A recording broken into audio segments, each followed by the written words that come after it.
games in college football. What makes a great rivalry game in your opinion? So they took me to the river, shook me in the water and cleansed my soul. Everybody's a rival. This is going to be a very, very challenging game in every way, shape, and form. Iowa, Iowa, Iowa. That's what college football is. Every week it's playoff football. Best part about being 6-0, we get a chance to go 7-0 next week. Go Tigers. What's going on, everybody? Welcome back to First Take. Look who's in Sling and Ace chair. Our guy, Paul Feinbaum. No sling for me. How are you I doing? will say this. Right I will say desk. this, Molly. Molly, hold on. Since you want to say slinging, let me speak, please. Y'all are a little bit late to the party. And the reason why y'all are a little bit late is because I took off the sling 3 weeks ago. Had y'all utilized this footage while I was suffering, you would have had a stronger case. But I haven't worn the sling in 3 weeks, it ain't coming back. Hey, you know what, Stephen A.? I think you could get back in that ring. You know what I mean? You could do it. I can. And I will. You can do, yeah, there you go. That's the attitude you will. Stephen A., I'm happy your suffering's over, and I didn't mean to be laughing about your pain. It's all right. Shakespeare said, "You don't protest I'm too just saying, y'all got to take advantage of of it while I was sitting in that chair. Man, I know, but it was a funny moment. We got the for us. receipts, Stephen A. We got them forever. All right, Paul. Let me ask you this: Ohio State, Georgia tied at 3. You sure we don't want to complete this No. 4-week-old story here? I'm getting in trouble with Stephen A. here. Which team is better right now? I think it's Ohio State because they look more complete. Now, Georgia is a really good team. They have an offensive line that resembles some really bad NFL teams. I don't mean that disparagingly, but I mean they're really quite good. But with Justin Fields, good receivers, their defense is played extraordinarily well.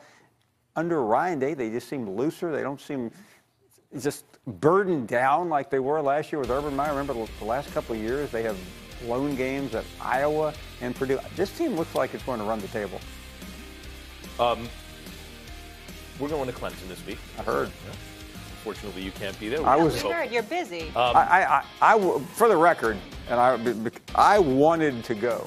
We want you there. I wanted to be at Clemson, but someone would not let me go. Well, anyway. I'm not throwing anyone under the bus, but it wasn't me. Look, Trevor Lawrence, who looked like me. the truth last year, particularly in the championship game. He did. Did not look the same early in the season. You made the point, look, they don't have any other high-profile regular season games, as it were, for him to re-enter the Heisman race, in your opinion.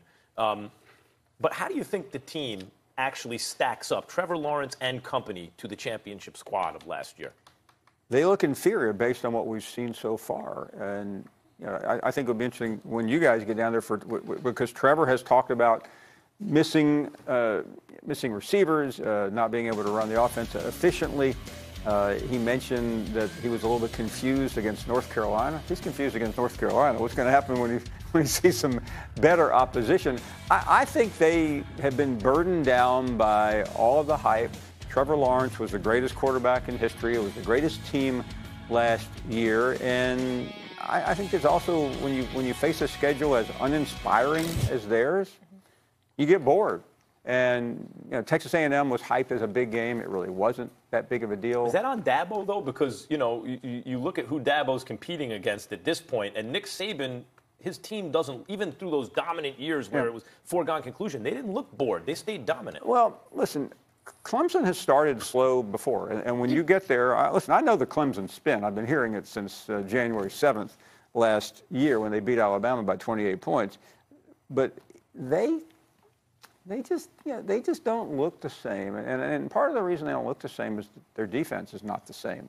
Just look at the NFL draft next year. But to me, Trevor Lawrence, is still a very good quarterback. And I feel badly for him on one respect because he really won't be seen on a national stage. I know they have a national game this weekend against Florida State, but Florida State today versus 2013 is night and day. It's supposed to be a butt kicking. I mean, that's what it's supposed to be. It should be. And a guy who may be one of the best players in the country is not going to be on the Heisman stage because of it's not Dabo's fault. He has South Carolina at the end, A&M. That's not bad in today's world of non-conference scheduling. The ACC is putrid. The top 4 teams in the nation right now according to Paul Feinbaum, is who? It's Ohio State, Alabama, Georgia, and LSU. And I think if LSU wins this weekend, they might move up a little bit. And after that, Stephen A., I know we're about to get into something here. I just can't put Clemson in there based on what I've seen. You and I argue this all the time, but it's not about what happened last year. It's not about the year before or the year before that. This is not a lifetime achievement award. This is about what we see this year. That's what the committee tells us every year when they drag the chairman out in front of the camera and he defends their body of work. Well, let me piggyback off of that. I need justification as to why you would have Ohio State #1. I do know they've won every game by at least 24 points. They've been up by at least 17 at the half. One could easily argue the same kind of things that you're saying about Clemson in terms of not being tested this year is the same thing that you could say about Ohio State, particularly with Fields needing to prove that as phenomenal of an athlete as he is, that he could actually throw the football, particularly if they're in a nail-biter. What do you say to those who might question you having Ohio State that high? Well, the biggest difference would be this, Stephen A. Ohio State didn't need one of their opponents to miss a two-point conversion. And I know that's where I'm landing, but that's all I have to deal with right now. We're 6 weeks into the season, and Ohio State will be tested. I mean, they'll get Wisconsin in a couple weeks. And I know the Nebraska game was high profile, but Nebraska really isn't all that great. They'll see Penn State. They'll see Michigan. And I think all those teams are better than what Clemson has seen or will see the rest of the way. That's one of the things I actually love about college football. And even with the playoff format, you still have it to an extent. It's not, in every other sport, it's just whether you win, right? Even if you win, our last guest, if you win by 1 point, but not in college football. Actually, how you win has an impact. That said, Notre Dame has one loss. It's to Georgia on the road. Georgia's one of your top 4 teams. Any scenario you see where Notre Dame can make the playoff? I don't, but when you're using the same premise that we are with Clemson, they certainly could end up having a far more impressive resume. I mean, what Notre Dame has to do, piggybacking off what you said a minute ago, Max, they need to look impressive. They need to destroy Southern Cal on Saturday night, which they're capable of doing. And then as you look the rest of the way, they'll have some high-profile matchups. A win at Michigan is going to give them some juice, in spite of what we've all said. And that's really about it. You're just writing it off like that, a definite win at Michigan?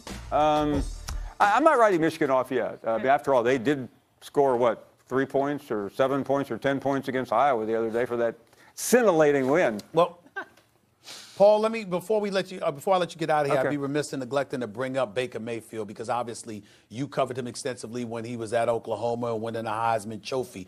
You know what you knew about him before most of the NFL world obviously knew about him. Talk to us about what you're seeing from Baker Mayfield now, not just on the field, but off the field. And what do you make of everything that he's been going through thus far this season? I don't like it, and I've heard some people say over the last 2 days, Stephen A., that's Baker Mayfield. You don't want to stop him being great. He's great because he's got that attitude. But I'm really disturbed by it. I think it gets in the way. It was okay to be that way in college. I always felt like he was trying to channel his inner Johnny Manziel and be the bad boy of college football. But I don't think you need to be that way in the pros. You need to show a little leadership. And we were talking the other day, and I'm still not sure where the truth lies on what Richard Sherman saw or didn't see. But he did come out and apologize. Okay, yeah. but be a leader, display some class once in a while, which I don't think Baker Mayfield really ever does. And I think he's a good quarterback. I don't think he's having a great year. I think he's a marked man in many respects, but I just think he ought to grow up. I mean, it's time.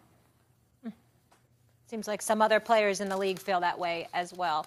Paul, always great to see you. Thank you. And that'll do it until next week, our next edition with Paul Feinbaum. Coming up next, Mike Tomlin is on Dan Snyder's short list to replace Jay Gruden in Washington. Is this the right fit? The debate continues. High noon. Highly questionable. Go around the horn. PTI.